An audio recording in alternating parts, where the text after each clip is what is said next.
আজ আপনাদের সঙ্গে শেয়ার করব দুনিয়ার সবথেকে সহজ একটা নাস্তা রেসিপি। খেতে ভীষণ ভালো লাগে এই নাস্তাগুলো। আপনারা চাইলে বাচ্চাদের স্কুল টিফিনেও দিতে পারেন বা অফিসের টিফিনেও দিতে পারেন বা সকালে বা বিকেলেও কিন্তু এই নাস্তাগুলো আপনারা খেতে পারেন। এই নাস্তাগুলো হতে কিন্তু খুব একটা বেশি সময় লাগে না। হাতে মাত্র 10 মিনিট সময় থাকলে আপনারা তৈরি করে নিতে পারবেন।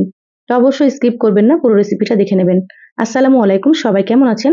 আশা করছি সকলে ভালো আছেন। তো চলুন রেসিপি শুরু করি। এখানে দেখুন মিক্সার জারে নিয়ে নিলাম 1 কাপ সুজি। এবার দিয়ে দিলাম এখানে 2 চামচ মতো চিনি। এবার এখানে দিয়ে দিচ্ছি পানি। তো এখানে আমি 1 কাপ মতো পানি দিয়ে দেবো।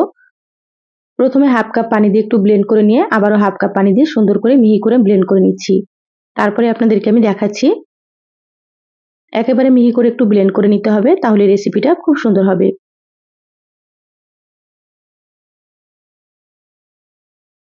তো এখানে আমি 1 কাপ সুজি দিয়ে তৈরি করছি। আপনারা কিন্তু আপনাদের প্রয়োজন মতো নিয়ে নেবেন।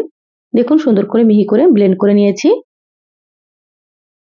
এইভাবে আপনারা সুন্দর করে ব্লেন্ড করে নেবেন, তাহলে দেখবেন রেসিপিটা খুব সুন্দর হবে। এবার একটা মিক্সিং বোলে নিয়ে নিচ্ছি।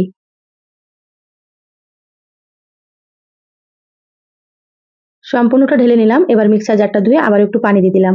তো কতটা পরিমাণে পানি দিচ্ছি সেটাও আপনাদেরকে আমি বলে দেব। এবার একটা হ্যান্ড উইক্স দিয়ে খুব ভালোভাবে মিশিয়ে নিচ্ছি। এই ব্যাটারটা কিন্তু খুব বেশি ঘন হবে না বা খুব বেশি পাতলাও হবে না।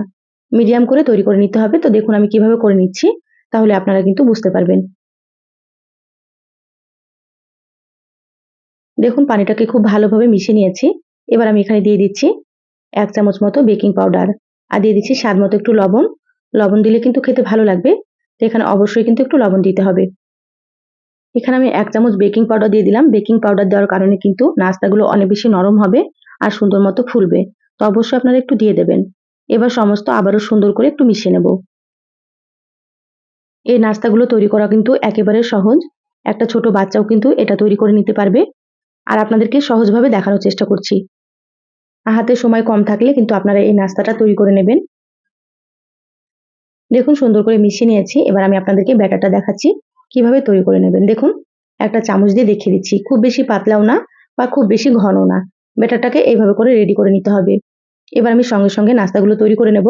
গ্যাসে একটা ফ্রাই প্যান দিয়ে দিলাম। এভাবে করে একটু সয়াবিন তেল ব্রাশ করে নিচ্ছি। আপনারা চাইলে এখানে একটু ঘি ব্রাশ করে নিতে পারেন। এবার আমি 1 চামচ মতো ব্যাটার দিয়ে দিলাম। ঢাকা দিয়ে লো আঁচে 5 মিনিট হতে দেব। তারপরে ফিরে আসছি। দেখুন 5 মিনিট হয়ে গিয়েছে। ঢাকাটা খুলে নিলাম। দেখুন নাস্তাটা কতটা জালিদার তৈরি হয়েছে, আপনারা হয়তো দেখেই বুঝতে পারছেন। এটা হয়ে গিয়েছে, এবার আমি তুলে নিচ্ছি। তো আবারও আপনাদেরকে একটা আমি তৈরি করে দেখাচ্ছি। আর এই নাস্তাগুলো হতে কিন্তু খুব একটা বেশি সময় লাগবে না। এভাবে ঢাকা দিয়ে 5 মিনিট রাখবেন একেবারে লো আঁচে। গ্যাসের আঁচ কিন্তু বাড়ানো যাবে না, তাহলে কিন্তু নিচের পাশটা পুড়ে যাবে আর নাস্তাগুলো খেতে ভালো লাগবে না।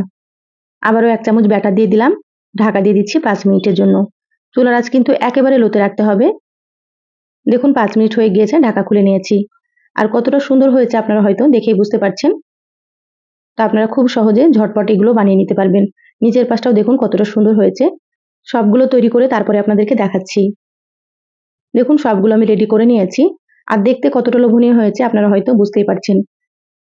এবার আপনাদেরকে একটা আমি ভেঙে দেখাচ্ছি কতটা নরম হয়েছে। আপনারা দেখলেই বুঝতে পারবেন। দেখুন কতটা নরম তুলতুলে। আর নিচের পাশটাও কিন্তু খুব সুন্দর হয়েছে, একটুও পুড়ে যায়নি।